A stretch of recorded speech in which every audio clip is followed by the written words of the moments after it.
Bonjour à tous et bienvenue pour un nouvel épisode de Icon Podcast. Comme je dis tout le temps avant de commencer, n'oubliez pas de liker, de partager, ça nous aide à grandir et c'est toujours gratuit.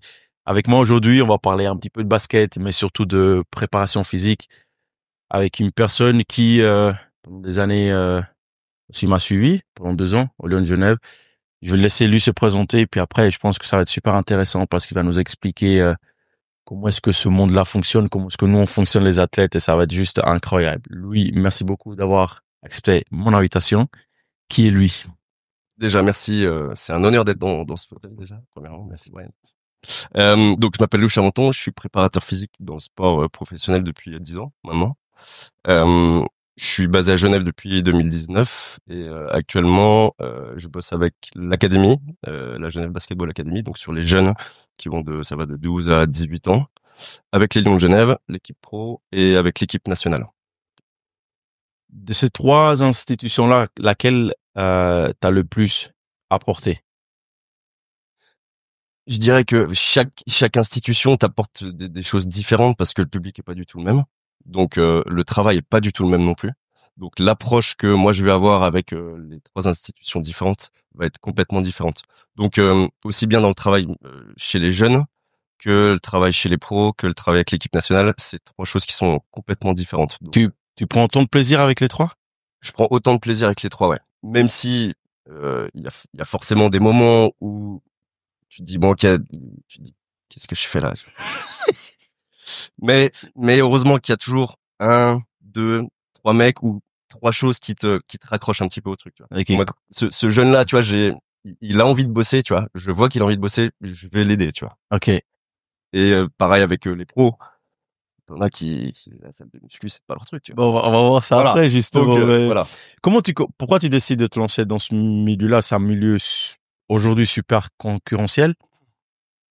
Ouais, alors en fait, j'ai fait formation STAPS en France parce que je savais pas trop ce que je voulais faire à la base, etc. J'étais très sportif, j'adorais ça. Je faisais du basket déjà depuis longtemps. J'ai commencé à 6 ans. Et donc après, tu fais ta formation STAPS, tu fais le tronc commun.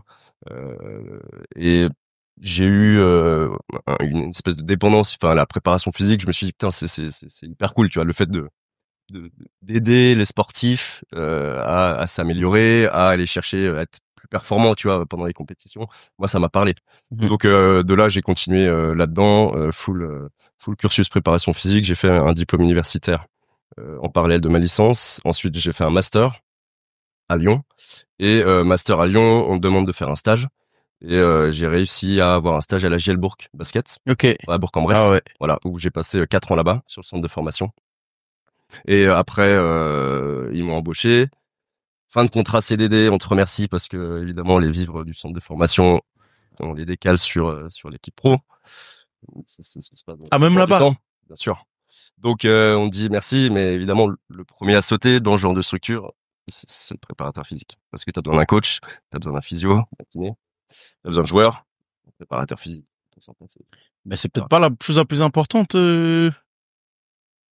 En tout cas, pas dans la mentalité. En tout cas, en France, en tout cas, en Italie, c'est complètement différent. Par exemple, ils ont axé énormément le développement des clubs sur la préparation physique. Il te faut un préparateur physique pour pouvoir t'inscrire dans la ligue. C'est quelque chose qui est vraiment beaucoup plus ancré. Par exemple, tu vois. Euh, En France, c'est encore voilà, ils fonctionnent avec des stagiaires, avec voilà, ça leur coûte rien. Et puis en même temps, on peut mettre un peu plus de budget, tu vois, sur l'équipe pro, quoi. Ok. Et comment t'arrives en Suisse? Et je suis venu en Suisse pour un projet personnel. Rien à Euh, voir avec ça. Rien à voir avec ça. Et donc j'ai dû envoyer, je te mens pas, au moins 50 CV, ouais. Ah ouais. Quand je suis arrivé, ouais, 50 CV. Mais exclusivement Non, basket. volley, hockey, foot, tous les Ok. sports confondus, parce que enfin quand t'es préparateur physique, t'es censé être capable de travailler dans tous les sports possibles et inimaginables, si tu veux. À Mhm. partir du moment où ton job déjà c'est de faire une analyse de l'activité, ok, savoir c'est quoi les demandes, etc. Mais moi j'avais eu un pied dans le basket, etc. Je voulais continuer là-dedans. Et le premier CV que j'envoie, c'est à l'académie de Genève. Ils me Ok. répondent le lendemain, on cherche un préparateur physique Non. à 20%. Les 49 autres, j'ai jamais eu de réponse. Ou alors j'ai eu des réponses négatives. Ah, Après, on a quand même pris le temps de te répondre. il y en a. Allez, peut-être il y en a. J'ai eu 5 réponses sur 50 mails. Et donc j'ai commencé avec un 20%, ouais, C'est en quelle année ça? 2019. Et donc il n'y a pas si Il longtemps y a que pas si ça. longtemps que ça, ouais, ça fait 5 ans, ouais. Ça va faire 6 ans au mois de septembre. Ok, donc le premier mail il part, Premier mail, il l'académie. part à l'académie, ouais. Et c'est eux qui me répondent direct. À l'époque, c'était Mike Delaville qui me répond le lendemain ou la semaine d'après. Je le rencontre, on discute. Il y a un vrai feeling. Il connaissait en plus Fabrice Serrano, le préparateur physique, avec qui était mon tuteur de stage là-bas quand j'étais en master à la Gielbourg. Il m'a dit OK, c'est parti, on y va. Bon après, j'avais un 20%, donc tu C'est vois. ça, je dis, comment on vit avec 20%? Alors à l'époque, j'étais en couple, donc c'était plus facile, Ok. évidemment. Voilà, on est à deux. Tout seul, j'aurais pas pu. Ah, mais même Ouais, lui, pas possible, c'est... pas possible. Donc tu t'accroches parce que c'est un métier de passion, hein. Donc tu fais beaucoup de concessions, tu fais des sacrifices, et puis il faut y croire, tu vois. Et puis après, bah petit à petit, voilà, les gens te recommandent parce que on entend dire que tu fais du bon travail ou que voilà, que c'est beaucoup de bouche à oreille aussi, tu vois. Quelle est la différence? Moi, j'ai le souvenir quand moi je jouais, avant de continuer, liker et commenter cette vidéo. Quand j'étais jeune, on n'avait pas accès à tout ce qu'on a aujourd'hui, et en termes de salle, et en termes de possibilités, en termes de s'améliorer physiquement, techniquement, etc. Moi, je souhaite savoir quelle est la différence entre l'époque, si je peux appeler ça comme ça, et aujourd'hui. Parce qu'aujourd'hui, tout le monde est préparateur physique, mec. Il y a 10 000 personnes qui font ça, tu Ouais, alors déjà, faut savoir que le métier de préparateur physique en Suisse, il est quasiment pas réglementé. Donc ça veut dire que toi, Brian Colomb, demain, tu veux développer un service de préparation physique sans aucun problème.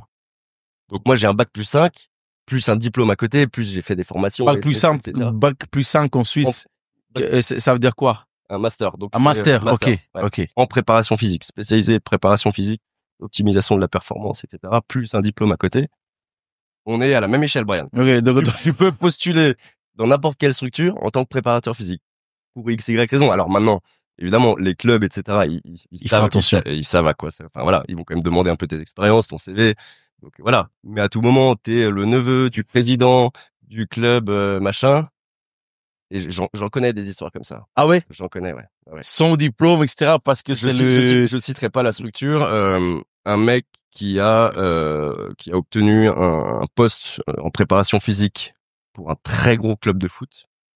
Pas sur les pros, mais sur la catégorie en dessous. Donc centre de formation. Alors au foot, ils ont centre de formation, centre de préformation. Mhm. Donc centre de formation, ça doit être à partir de 15 ou 16 ans, quelque chose comme ça. C'est déjà des mecs Ouais. qui sont à la porte déjà de l'équipe pro, hein. Et le mec, Zéro préparation. zéro diplôme. Zéro diplôme. En fait, c'était le neveu du président. Voilà. Bon, en plus, ça, c'est l'âge peut-être le plus important pour avoir les bases, pour développer son corps. Et puis, ouais. Et puis, les mecs, ils sont déjà sous contrat. C'est déjà des gros contrats, hein. Ouais. Déjà dans le foot professionnel, t'as déjà des gamins à 12 ans, ils sont sous contrat déjà. Ouais. On gagne beaucoup d'argent, quoi. Ouais. Donc voilà. Donc déjà à la base, tout le monde préparateur physique. Et en plus, la magie des réseaux sociaux se faisant, il y a à boire et à manger. Donc il faut déjà s'informer, tu vois, faut avoir un esprit critique aussi, aller prendre l'information, tu vois, c'est qui le mec, qu'est-ce qu'il fait, est-ce qu'il est formé, est-ce que donc voilà, donc alors dans l'évolution, comme tu dis, le truc c'est que la science, enfin la science du sport évolue à une vitesse qui est phénoménale. C'est-à-dire que il y a 10 ans, tu parlais d'étirement, on est du tout à la même page que maintenant, tu vois. Et c'est exactement ça, tu vois. Donc ça va très vite. Qui a révolutionné un petit peu cela? Est-ce que c'est vous, les préparateurs physiques, qui avez cherché à comprendre et à aller plus loin, ou c'est aussi les athlètes qui demandent d'être plus performants au niveau physique? Ouais, je pense que c'est un petit peu les deux. Et je pense que c'est aussi le sport qui devient de plus en plus exigeant. Et en fait, alors à la base, c'est quand même les sport scientists qui sont là pour faire des études scientifiques, aller trouver de nouvelles méthodologies de travail, comprendre pourquoi tu as telle ou telle adaptation musculaire en vitesse, en force, je sais pas, tu vois, dans les sauts. Donc en fait, ils font avancer, c'est eux qui font avancer en fait la science et l'entraînement. Mhm. Et après du coup, bah forcément, les athlètes deviennent enfin meilleurs chaque jour, si tu veux. Donc il y a une vraie concurrence. Donc en fait, celui qui il y a 10 ans en fait courait le 100 mètres en 9,98, maintenant en fait faut le courir en 9,58, tu vois. Mhm. Donc il y a aussi cette envie des athlètes et qui font aussi partie de la recherche, parce que la recherche c'est aussi, Ok. Toi, lui, t'as fait du coup tes études en France. ouais. Moi, j'ai reçu ici il y a quelque temps K-Suisse. Ouais. Shout out to K-Suisse, qui expliquait, tu sais, lui, il est très pur et puis il dit ce qu'il pense, tu vois. Ouais. Moi, j'aime bien ça. Ouais. Il dit, moi, je suis parti aux États-Unis et aux États-Unis, on a 10 ans d'avance sur l'Europe en termes de préparation physique. Donc, je suis parti là-bas, j'ai fait mes études là-bas.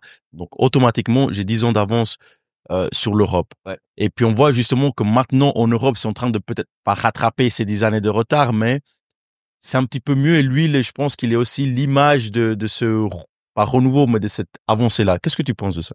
Ouais, alors je sais pas si c'est les États-Unis qui ont de l'avance ou c'est nous qui avons du retard. Enfin, je sais pas dans quel sens faut le prendre, mais en tout cas, c'est des pays qui sont évidemment, enfin, déjà le fait de la population, t'as beaucoup plus de gens qui réfléchissent, t'as beaucoup plus de têtes pensantes, donc ça va forcément plus vite, tu vois. Comme c'est pareil, tu vois, la Suisse où t'as tant de nombre de licenciés dans le basket. Comparé en France, en fait, t'as autant de licenciés en Suisse que dans la région du Lyonnais en France. Ouais. Donc à un moment donné, c'est pareil, tu peux pas demander, tu vois, à taper dans une poubelle et est-ce que t'es en fait tout de suite 30 mecs qui sortent du lot et qui sont potentiellement, tu vois, amenés à fournir tes équipes nationales. C'est le même principe. Et donc t'as les États-Unis, l'Australie, qui sont des gros moteurs dans tout ce qui est recherche scientifique, etc. Mais petit à petit, je trouve et puis il y a plein de gens qui sont inspirants maintenant en Europe. En France, on a des gens voilà, de qualité, des JB Morin, des gens comme ça qui font avancer les choses. Donc après, c'est aussi une culture, tu vois. Genre aux États-Unis, il y a une vraie culture du sport. En France, je suis pas sûr qu'il y ait une vraie Ah culture du ouais? sport.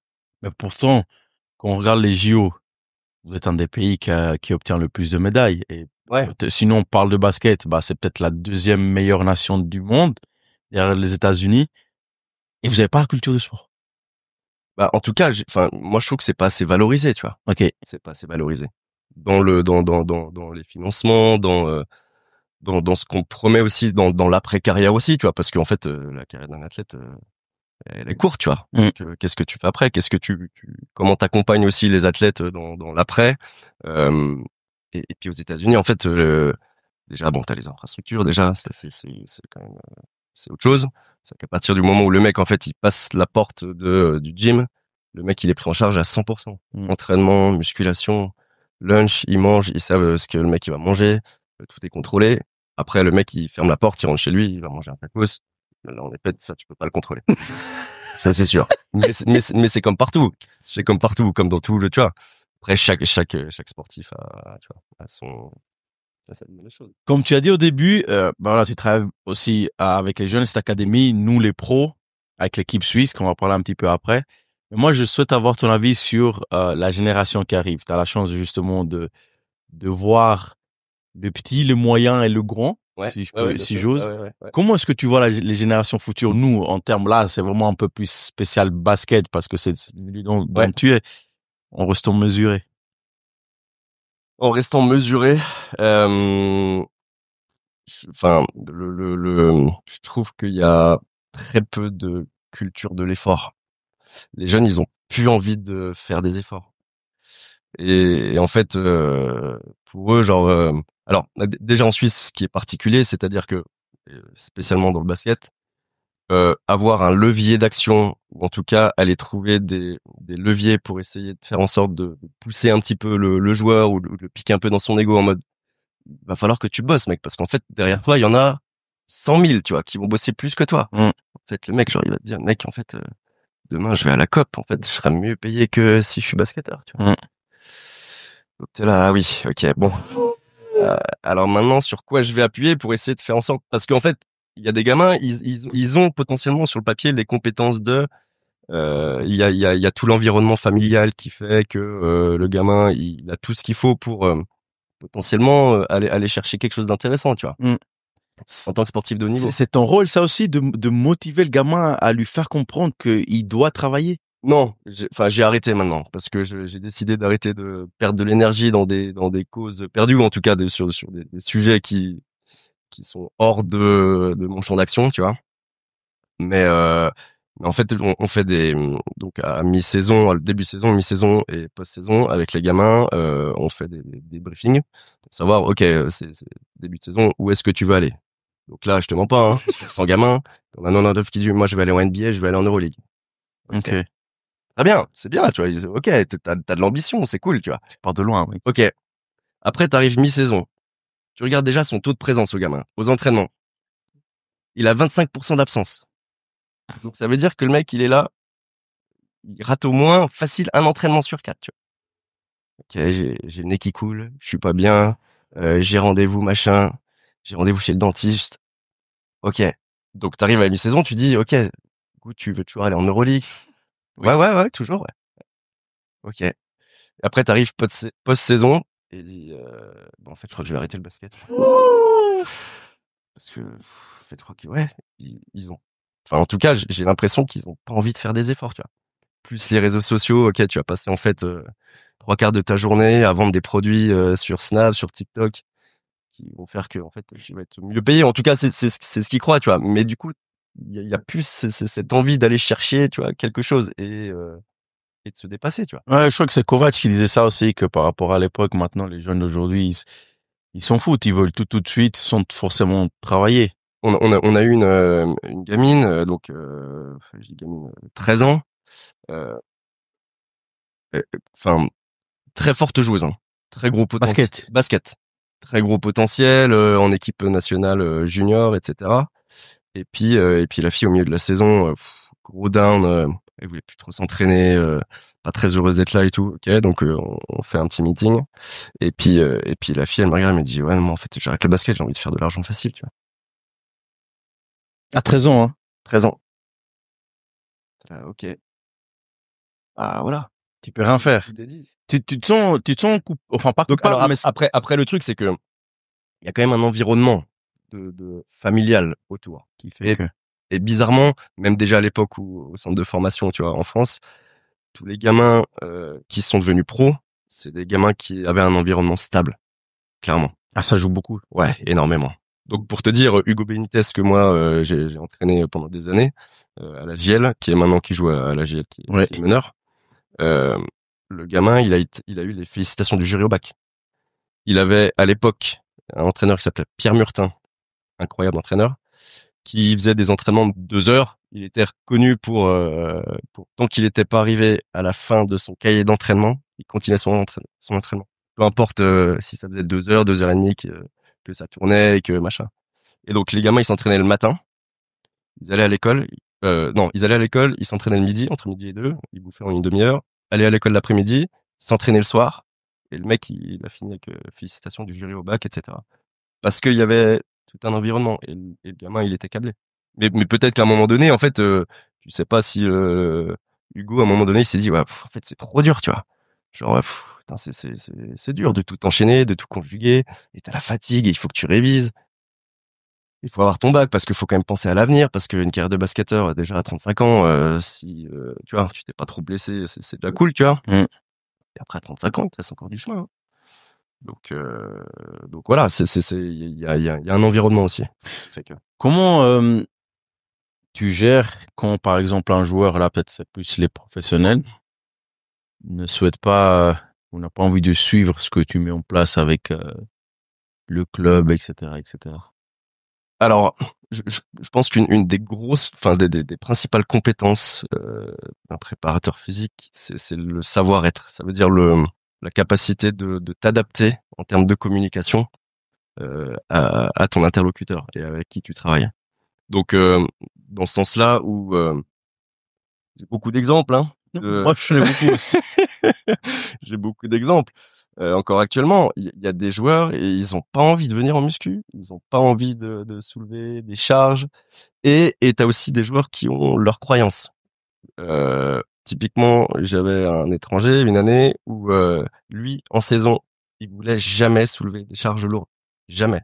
Alors que nous, on savait, moi je savais qu'il fallait qu'il fasse monter ses niveaux de force pour X, Y raison, parce qu'il y avait des déficits qu'on avait déterminés à la base avec les physios sur les tests de début d'année. Et que potentiellement, tu prends des risques si t'arrives pas à rééquilibrer un petit peu ces déficits de force. Donc moi, je savais qu'il fallait qu'il fasse du travail de force. Mais lui, si à un moment donné, je lui avais dit, écoute, moi, on m'a appris à l'école, ok, tu vas faire du 5 x 5 à 85% de ta force max. Qu'est-ce qui se serait passé? Le mec, j'aurais fait faire ça. Il aurait eu des courbatures pendant 3 jours. Tu le perds, le mec. Tu le perds. Impossible. Mais comment on gère ça? Donc, ça veut dire qu'il faut faire des compromis. Tu dis, ok, j'ai compris ton point de vue. Moi, je te donne le mien. Je t'explique surtout pourquoi, pour moi, c'est important que, à un moment donné, il va falloir que tu ailles mettre un petit peu de charge si on veut aller travailler des niveaux de force suffisamment élevés. Maintenant, on fait un compromis, on fait un deal. Voilà, tu vas me faire une série par-ci, une série par-là, au moment où on est un peu loin du match, ou potentiellement, même si tu fais un peu de courbature, ça va aller parce que ce sera pas le moment de la compétition, tu vois. Et en attendant, soulève tes 10 kilos, voilà, fais ce que t'as à faire, mais fais le programme que moi j'ai prévu quand même, mais je te donne de la liberté. Parce que le mec, sinon, si tu le brides, tu le perds.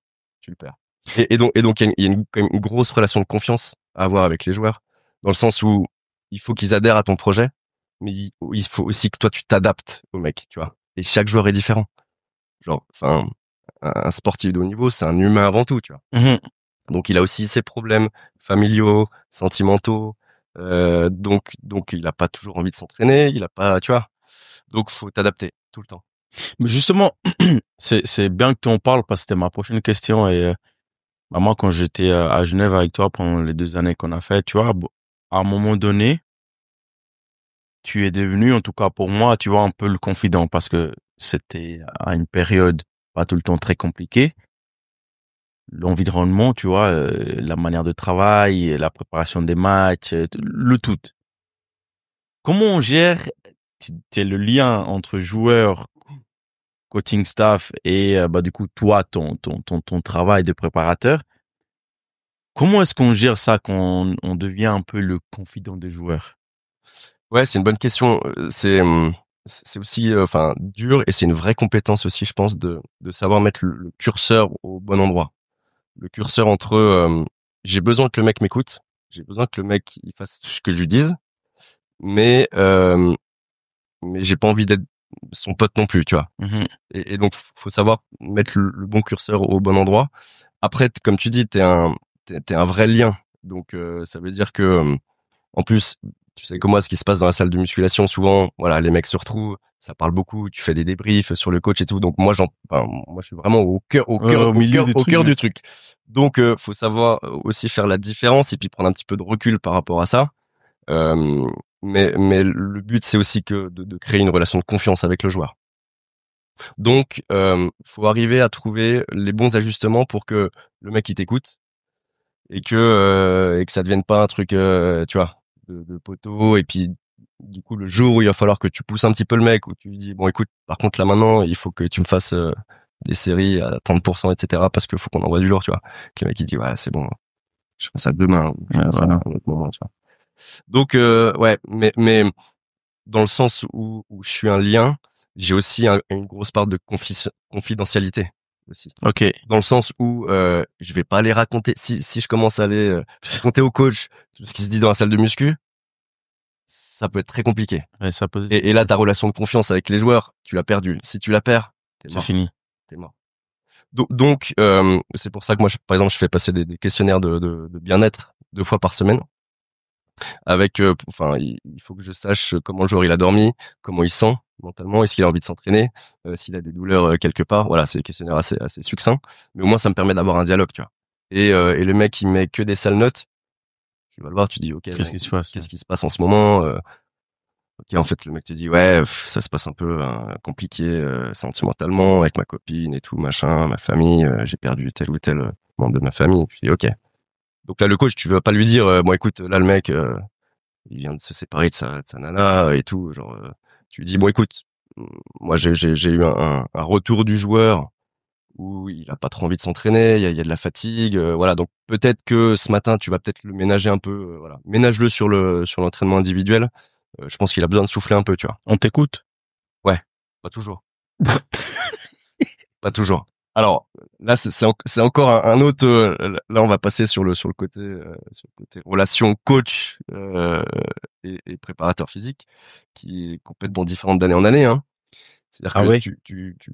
c'est-à-dire que quand tu changes de coach, c'est comme si tu changeais de CEO et que le chef d'entreprise il change et qu'en fait il a pas du tout la même vision de la stratégie marketing de l'entreprise, tu vois. Donc toi, ton métier il reste le même, mais par contre derrière, en fait, si le coach il veut s'entraîner le matin et faire du 5 contre 5 tout terrain pendant 1 heure et demie, ok, pareil, quelle communication tu vas avoir avec le coach, tu vois. Toi, tu peux rien dire. Bah T'essayes, moi, mais moi, moi dans tous les cas, les semaines, je les envoie, ou alors en tout cas, je les fais avec le coach dans la mesure du possible. Ça, c'est sur le format, c'est cool, tu vois. Sinon, le coach, lui, il a toujours eu l'habitude de fonctionner comme ça. Il sait que sa semaine, elle est comme ça. Donc, moi, dans tous les cas, je lui envoie une semaine type, ce qui serait dans l'idéal avec les volumes d'entraînement, les intensités d'entraînement. Et après, il les respecte ou pas. Mais dans tous les cas, moi, après, il faut que je m'adapte. Et comme je te disais, c'est une adaptation constante. Donc, ça veut dire qu'en fait, le mec, il a fait du 5-5 tout terrain un matin de match. Ok, qu'est-ce qu'on fait derrière? Comment t'adaptes tes programmes? Comment t'adaptes ta séance qui va arriver? J+1, J+2 derrière, tu vois. est-ce que nous, les joueurs suisses, on travaille assez, selon toi? T'es avec l'équipe suisse, t'es avec les Lions de Genève depuis des années. Est-ce que tu trouves que dans la mentalité, de manière générale, on est des bosseurs? Ouais, moi je trouve que, en tout cas, tous les joueurs pros avec qui j'ai bossé, euh, je trouve que globalement, il y a une belle mentalité de travail. Après, je pense que ce qui vous manque, c'est des compétences ou en tout cas, c'est un background que vous avez pas eu pendant que vous étiez jeune, tu vois. Et ça vous manque, tu vois.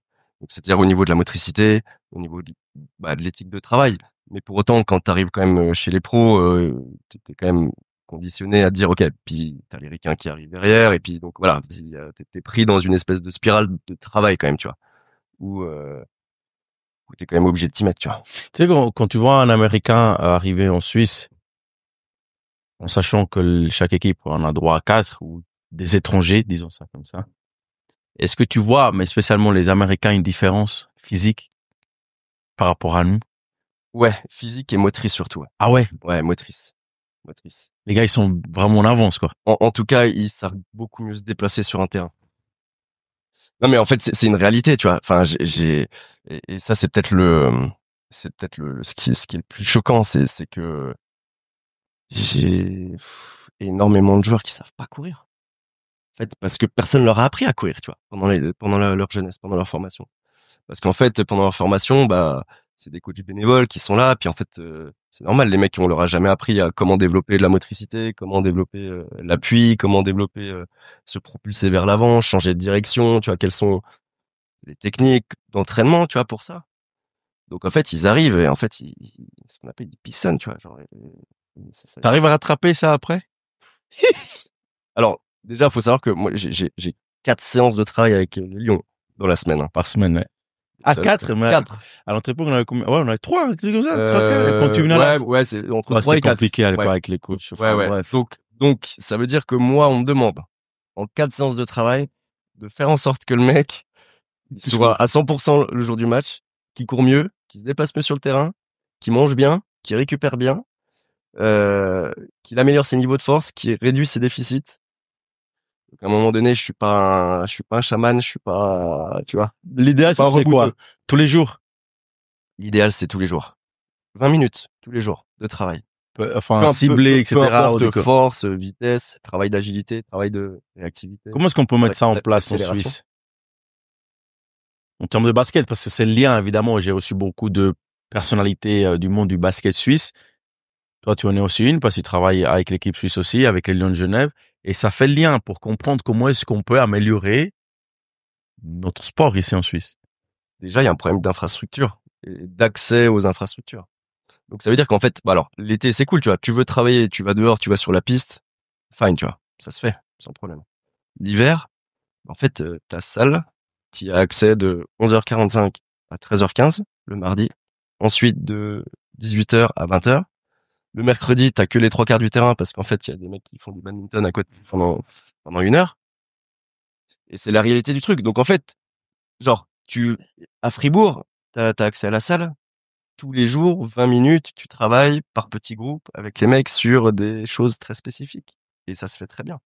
Mais donc déjà, à partir du moment où t'as pas d'accès à des salles, ça devient compliqué. Donc après, tu peux emmener les mecs en salle de muscu tous les jours pendant 20 minutes. Mais qu'est-ce que tu fais comme travail là-bas, tu vois?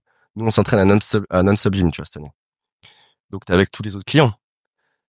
Donc moi, il a fallu que j'adapte mes programmes. Parce qu'en fait, ok, tu veux faire du squat, mais en fait, tous les racks d'haltéro, ils sont pris. Tu fais quoi?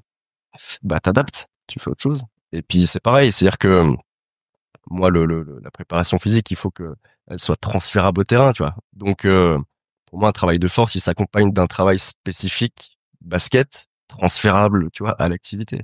Un sub-gym, t'as pas d'espace ou t'as rien, t'as pas d'espace fonctionnel pour essayer de recréer une situation au basket. Donc, t'adaptes. Vraiment. Quel est l'avenir de, si je te demande, Louis, dans 5 ans, comment est-ce que tu te vois par rapport à la préparation physique? Alors moi, j'ai toujours envie de continuer avec l'équipe nationale, même avec les jeunes, avec l'équipe pro, mais essayer de faire grandir tu vois, d'année en année, aller chercher quelque chose de plus, tu vois. Donc là, typiquement, cette année, on a mis en place, j'ai réussi à avoir un petit budget pour la récupération, le whey protein, la créatine, des choses comme ça, tu vois. Donc petit à petit, amener quelque chose en plus, essayer d'aller, enfin, pourquoi c'est important de mettre ça en place, tu vois. Essayer de faire passer le message. C'est dur. C'est dur parce que évidemment les clubs en fait ils sont confrontés à la réalité financière en fait du sport, tu vois. Mais c'est des choix. Mais en fait, essayer de faire comprendre aux clubs que la préparation physique c'est pas un accessoire, tu vois, et que en fait l'aspect mental aussi de la préparation physique, elle est ultra importante. Ça veut dire que le mec qui sent qu'il est encadré de A à Z sur le côté physique, sur le côté entraînement, voilà, coach, sur le côté médical, les physios. Bah, en fait, c'est un mec qui peut se concentrer sur son job. C'est quoi son job? C'est être performant pendant les matchs, tu vois. Et donc, en fait, si t'as pas de préparateur physique, t'as pas de préparation physique, le mec, qu'est-ce qu'il fait? Il va à la salle avec les connaissances qu'il a eues dans son passé, j'en sais rien. Il va aller faire un peu de presse, un peu de machin. En fait, le mec, genre, il réfléchit, enfin, il doit réfléchir à sa propre préparation physique, tu vois. Mm. Donc, en fait, il est plus concentré sur son job. Il est plus concentré à être assidu aux entraînements, être performant pendant les matchs. C'est ce que je fais moi cette année.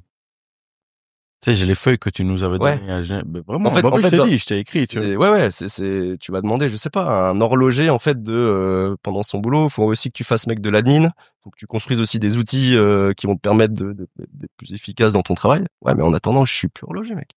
Donc, je fais plus mon travail, donc je suis plus performant. La Nati, l'équipe suisse, tu travailles avec les meilleurs joueurs du pays, excepté moi. Un but. Non, je rigole les gens. Et tu travailles avec les meilleurs joueurs du championnat, tous. Qu'est-ce qu'il faut, lui, pour, avec un regard extérieur, évidemment, tu vas pas ça, ton globe le tout.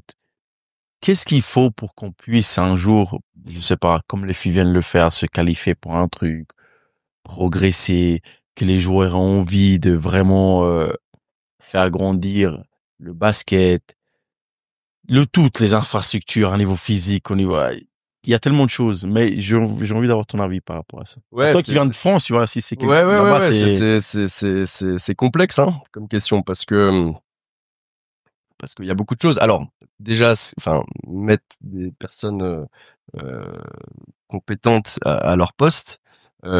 Ilias, qui est maintenant depuis 3 ans avec nous, qui est un top coach européen. Déjà, le fait que le mec, déjà, premier entraînement, je peux te dire que les joueurs, ils étaient là. Ok. qu'est-ce qui se passe? Ah ouais. C'est donc ça, en fait, le basket. Le haut niveau. Ouais, ouais. Et je peux te dire que, en fait, direct, les mecs, ils ont adhéré au coaching, tu vois. Et pour autant, ça a pas été facile, tu vois, parce que c'est intense, parce que le mec il est ultra précis. C'est-à-dire que si je te demande de poser ton pic comme ça, tu moves tes pieds comme ça, il va te déglinguer, Ouais. déglinguer. Donc en fait, du coup, ok, il faut que je passe mon niveau de concentration à un niveau supérieur, tu vois. Ok. Donc déjà ça, le fait de donner envie aux joueurs de venir s'entraîner parce que ça parle basket, parce que tu te projettes. Ah ouais, ok, avec un coach comme ça, peut-être qu'on peut aller chercher des trucs qui sont beaucoup plus intéressants. Et le mec, il a fait des miracles avec. Alors déjà, c'est pareil, le pauvre, chaque fenêtre internationale, il a pas le même joueur. Donc c'est pareil, il faut qu'il s'adapte et puis c'est un éternel recommencement. Mais il est toujours là parce qu'il est motivé, parce qu'il sait que il y a de la qualité en Suisse, il sait que les joueurs sont bons et qu'en fait avec un peu de, tu vois, un peu de grinta, tu mets un petit peu de sauce là-dedans, ça peut faire un truc Pourquoi vraiment à chaque intéressant. fois, justement, comme tu dis, est-ce que c'est pas dommage que chaque fenêtre, il y ait pas les mêmes joueurs? Et c'est pas parce que c'est des raisons où tu te dis, je sais pas, je viens d'avoir un enfant ou je suis blessé. C'est juste parce que on n'a pas envie, tu vois. Ouais, après, voilà, moi, je suis pas là pour juger ou quoi que ce soit. Chacun prend ses décisions. Moi, je trouve ça ultra dommage aussi parce que si tu mets tous les joueurs qui sont actifs encore maintenant euh, sur le papier, tu vas chercher quelque chose d'intéressant. Hein. Je pense aussi. Vraiment, vraiment. C'est pareil, moi, Clint Capella, je l'ai jamais vu. Enfin, je l'ai jamais vu. Alors que c'est notre meilleur joueur suisse, il joue en NBA. Mais je l'ai jamais vu, tu vois. Après, je comprends, tu vois. Enfin, le mec, il va pas venir prendre le risque de se blesser, de se faire une cheville, un genou, alors qu'il a un contrat, je sais pas combien de millions, pour des préqualifications Coupe du Monde 2027, tu vois.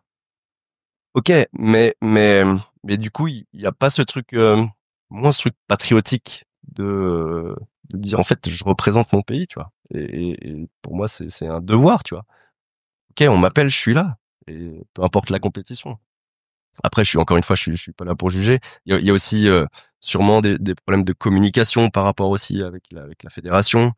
Voilà, il y a tout un, voilà, il y a beaucoup de choses à prendre en compte et sûrement à revoir. Mais mais dans tous les cas, le fait déjà le message que la fédération envoie aux joueurs en leur mettant à disposition un coaching staff de vraiment de qualité ou tu vois les mecs qui sont là, oui, ok, bon, c'est cool. Et avec ce mec-là, on peut aller faire quelque chose d'intéressant, tu vois. Ok. Les Lions de Genève, c'est tout ce que c'est un petit peu particulier de travailler là-bas en tant que joueur, en tant tout, parce que c'est les Lions de Genève. Quel est ton, si je te demande aujourd'hui, évidemment, tu continues à travailler sur place avec maintenant Patrick, je pense, votre alchimie, je pense que tout le monde sait elle est incroyable. Euh, Quel est ton regard sur ton parcours là-bas? Est-ce qu'on, évidemment, on peut faire mieux, on peut faire bien mieux même, On peut toujours faire mieux, ouais. On peut toujours mais faire mieux. quel est ton regard par rapport à ça? Bah, je trouve en tout cas, le club a mis sa confiance en tout cas en mes services et je les en remercie. Moi en plus, enfin, tu vois, je suis arrivé il y a 5 ans, donc je connais pas du tout enfin, moi j'arrive un peu comme un néophyte dans le basket suisse. Comme tu dis, le fait d'être au Lyon de Genève, le fait que ce soit spécial. Moi, je sais pas, tu vois, je débarque là-dedans. En fait, Oui. moi, mon métier, c'est d'être préparateur physique. Et ok, bon, on a telle et telle contrainte, je m'adapte, etc. Tu vois. Mais je trouve que d'année en année, on arrive avec le club à aller chercher quelque chose en plus, un peu de qualité en plus, un peu de. Donc moi, en tout cas, de mon point de vue, je trouve que c'est d'année en année de mieux en mieux, ouais. Ok. Donc t'es content, ça se passe bien. Je suis content. Après, en effet, Ok, ouais. dans un monde parfait, bah, tu t'entraînes différemment. T'as ta Ouais, salle, etc., t'as ta etc. salle de muscu. Moi, enfin, quand j'étais à la JL Bourg, t'arrives dans le complexe, t'as la salle de muscu qui est collée au terrain d'entraînement, qui est collée à la salle de physio, qui communique avec les vestiaires, qui communique avec la salle de match. C'est un autre monde, ouais. En fait, tu rentres, le joueur à partir du moment où il passe la porte, il sait qu'il est dans un environnement professionnel. Ok. Et je pense que c'est ce qui fait aussi la différence à Fribourg, où en fait, t'arrives, ton cerveau il switch parce que tu vas dans le vestiaire, t'as la salle de muscu, t'as la salle d'entraînement, tu peux y aller quand tu veux. Et ça, je pense que ça fait une différence qui est énorme. Le fait que de te mettre mentalement dans un environnement qui est là pour te mettre dans les meilleures dispositions possibles. Ok. Donc c'est pareil, tu vois. Enfin, quand je suis arrivé au Lyon, la première année, on s'entraînait à Versoix en muscu. Donc en fait, t'as 25 minutes de route, mec, pour aller faire ta muscu. En voiture. Ouais. Et puis le coach de l'époque, il fallait faire de l'haltérophilie parce que pour lui, c'était la préparation physique, tu vois, c'était comme ça. Méthode Et d'archaïque. donc tu finis ta séance de muscu, t'as 20 minutes. Qu'est-ce que tu fais? Tu vas shooter après. En fait, tu refroidis en 20 minutes. Bah Qu'est-ce oui. que tu fais? Tu fais un réchauffement, compliqué, tu vois. Compliqué. Ok. Donc ça déjà, en fait, ça te met pas, les Ricains, quand ils arrivent, mec, Je suis où? J'ai atterri où, mec? T'hallucines, mec. T'hallucines. Ah oui, mais bon, en même temps, tu peux pas comparer Ouais, les après, ouais, États-Unis c'est à la Suisse. compliqué. Exactement. Qu'est-ce que j'allais dire? Oh, putain, j'avais une très bonne question et je l'ai oublié, c'est pas grave. Ça va, on est là. Une personne que tu souhaites voir assise avec moi, ça serait qui? Une personne que je souhaite assise. De faisable, quelque chose de faisable, parce que là, on me donne des noms. Ouais, peut-être je sais pas, un athlète de haut niveau dans un sport un peu différent. Je sais pas, un nageur, un triathlète, Ok. un hockeyeur, pour avoir une vision un peu différente, sûrement, tu vois, Du sport. du sport et comment lui il vit aussi son sport avec ses contraintes. Peut-être un athlète parce que c'est encore des sports qui sont amateurs, donc à part les très gros athlètes qui sont sponsorisés par des grosses marques où là clairement ils s'en sortent, mais des sports où en fait les mecs ils s'entraînent 30 heures par semaine et ils sont obligés de travailler à côté, tu vois, pour pouvoir financer Ces trucs, quoi. et puis pouvoir manger, tu vois, et pouvoir se loger, etc. Putain, Et pour autant qui sont dans les compétitions les plus hautes possibles, tu vois, au niveau européen, etc. incroyable. On va essayer d'en trouver un. Ça peut être intéressant. Ou Coach Pi, hein.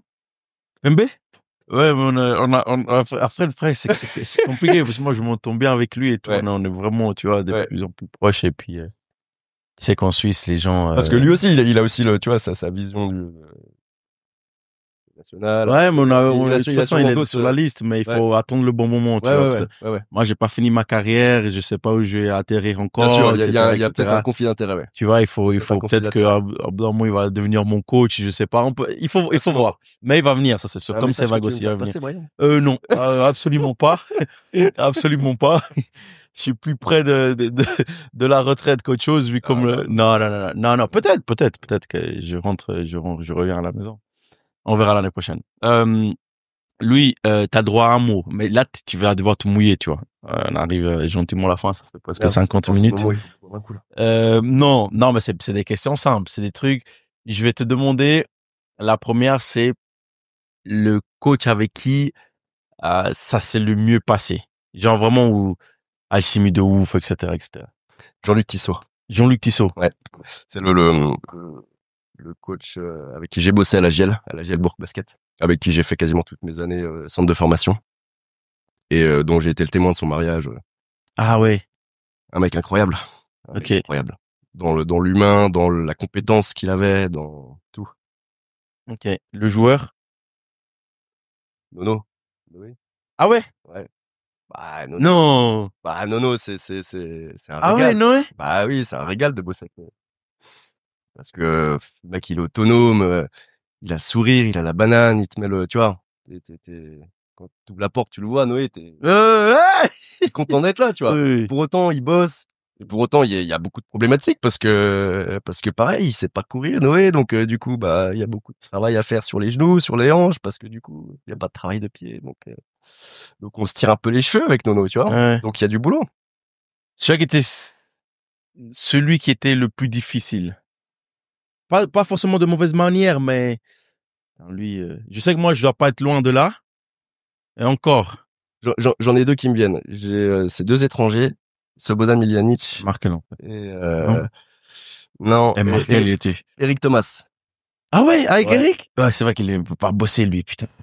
Ouais, c'est vrai, il en avait rien à carrer, ouais. Et puis Slobo, voilà, Slobo, quoi. 118 kilos, un paquet de clopes par jour, 3 Plaque de litres, chocolat. 3 litres de bière, mec, des notes à 1500 balles de Uber Eats par mois. Et le mec vient te voir, il te dit, ouais, bon, je sais qu'il faut que je perde du poids, tu peux me faire un petit programme nutritionnel et tout. Donc t'es là, bah, bien sûr, je vais te faire un programme nutritionnel. Ouais, je vais le suivre et tout. Toi, tu te fais chier, tu lui fais un programme nutritionnel, t'as pas de nutritionniste, donc t'es obligé d'être un peu le couteau suisse, tu vois. Donc tu te renseignes et tout. Bon, je suis un peu formé là-dessus aussi, mais donc tu fais un programme nutritionnel que t'envoies par PDF et tout. Il a jamais ouvert le Après, tu PDF. vas faire un poker un soir et tout. Le mec, il arrive, paquet de clopes, il se fiinde. Tout le frigo, c'est limite s'il y a les bières qui tombent du frigo, tu vois. La cuisine, mec, elle est nickel. J'ai l'impression que Ikea venait de la poser, mec. Alors que ça faisait déjà 6 mois que le mec était en saison. Il Y a a rien, jamais y a pas une cuisiné. assiette, y a rien. Le frigo, mec, il est éclatant. Et t'es là, ok. Bon. Après, Un très bon gars, hein. Un très bon. Non, il est incroyable. Mais, et je te donne en mille, hein. Qu'est-ce qui s'est passé? Ah, il s'est claqué un mollet, le mec. Ah ouais, sans déconner. Justement, avant de finir cette question, quand un joueur se blesse, pas une blessure de match, tu tords une cheville ou tu reçois un coup, etc., mais c'est vraiment musculaire. Est-ce qu'on se sent coupable? Bien sûr. Alors après, moi, je suis pas là pour faire en sorte que le joueur se blesse pas, tu vois. Moi, je suis là pour faire en sorte que le joueur, il soit performant le jour du match. En effet, s'il se blesse, il est plus performant le jour du match. Donc là, pour moi, c'est un problème. Donc forcément, moi, je me dis que il y a quelque chose que j'ai raté. Et en même temps, la blessure, elle fait partie du sport, tu vois. Un sportif qui se blesse pas, c'est un sportif qui s'entraîne pas, tu vois. Enfin, mais la blessure, elle est multifactorielle. Tu peux pas tout contrôler. C'est pas possible. Donc, à un moment donné, il faut aussi prendre du recul par rapport à ça. Au début de mes années, tu vois, jeune préparateur physique, je suis encore jeune, hein, j'ai 10 ans, c'est rien. Hein. Mais tu retournes tout dans ta tête. Pourquoi, comment, qu'est-ce que j'aurais dû changer, etc. Voilà. Tu vas continuer Donc, les études? Là aussi, ouais, j'aime bien toujours me former, toujours, et puis il faut, la base du métier, c'est aussi de se renseigner sur ce qui se passe, les dernières nouveautés, les derniers papiers scientifiques. Qui sont viables, tu vois, parce qu'il y a quand même beaucoup de choses, il faut faire le tri. Mais t'es obligé de te former tout le temps, c'est un éternel recommencement. Moi, j'ai pas eu deux saisons identiques. Toutes mes saisons, elles sont différentes dans les contenus, parce que les joueurs sont pas les mêmes, parce que le coach est pas le même. Donc, t'es obligé de t'adapter tout le temps avec qui tu travailles, l'environnement dans lequel tu travailles, telle salle, etc. Donc, t'es toujours obligé de t'adapter. Ok. Qu'est-ce qu'on peut te souhaiter? De continuer à travailler avec des joueurs qui ont envie de travailler, premièrement, parce que ça c'est quand même t'as envie de te lever le matin et d'avoir la banane et d'aller au boulot et te dire ok, je sais pourquoi je me lève, tu vois. Et puis d'évoluer, tu vois, j'ai lancé mon business de coaching en ligne. C'est que du coaching en ligne. Coaching à distance, ouais, exactement. Ok. Quel est le nom? C'est Lou Chabanton Coaching. Ok. Très simple. On va mettre les coordonnées en bas de la vidéo. Et le but, c'est plutôt de cibler un sport santé. Donc, client, tu prépares un Ironman, tu prépares un marathon, Et pour autant, t'as des problèmes au genou, pour X, Y raison. Là, typiquement, tu vois, je bosse avec un client, ça fait 12 semaines maintenant. Et le mec se faisait limbago sur limbago, un amoureux de la course à pied, il adorait courir. Il s'est acheté un van, donc en fait, il a baldagué un petit peu partout en France, etc. À chaque fois qu'il allait courir le lendemain, limbago. Donc, docteur du sport, physio, ostéo, rien à faire. Donc, on a tout repris, travaillé complètement différemment, à distance, hein, parce que lui, il a Mulhouse, je l'ai jamais vu. Et maintenant, là, ça fait 12 semaines, il va courir 10 km sans aucun problème. Ah, cool. Ouais. Okay. Donc voilà, j'ai vraiment envie de mettre en tout cas les compétences que j'ai acquises au service du sport santé. Tu vois. De gens qui ont envie d'aller chercher quelque chose, un objectif, parce que ça les a toujours fait rêver, tu vois. De courir un marathon, je sais pas, de se lancer dans du triathlon. Là maintenant, le truc à la mode, c'est l'Irox. Voilà. Un vrai projet, mais avec une vraie envie. C'est un format un peu où t'enchaînes des séances, des exercices cardio avec des exercices de musculation, des fentes, des burpees. T'enchaînes avec c'est du truc pendant 1 heure. Vomis. Le but c'est de vomir en fait. Si tu vomis pas, c'est que t'as pas fini déjà premièrement ou que tu t'es pas donné à fond, tu vois. Ok. Ouais, c'est un truc assez intense, ouais. Vraiment ultra. C'est pas dangereux? Alors, je pense qu'il faut consulter un médecin quand même avant de te lancer là-dedans, tu vois.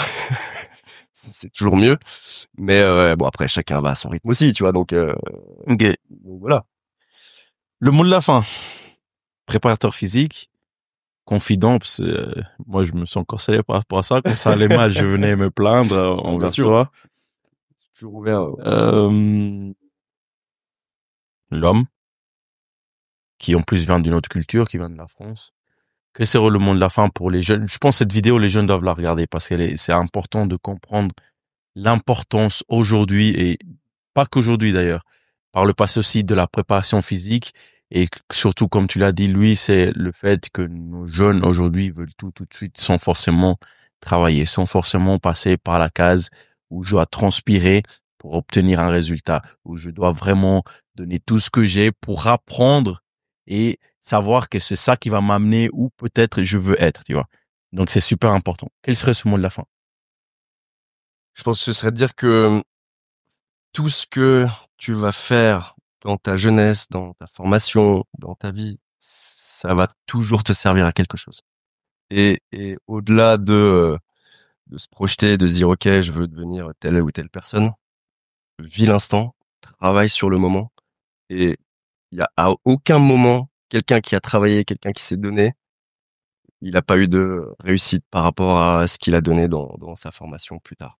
Donc, travaille, même si ça donne pas ce que t'aimerais que ça donne, il faut travailler et ça va te donner en fait une éthique de travail. Cette éthique de travail, elle va être convergente dans tous les domaines d'activité, dans ta vie personnelle, dans ta vie professionnelle.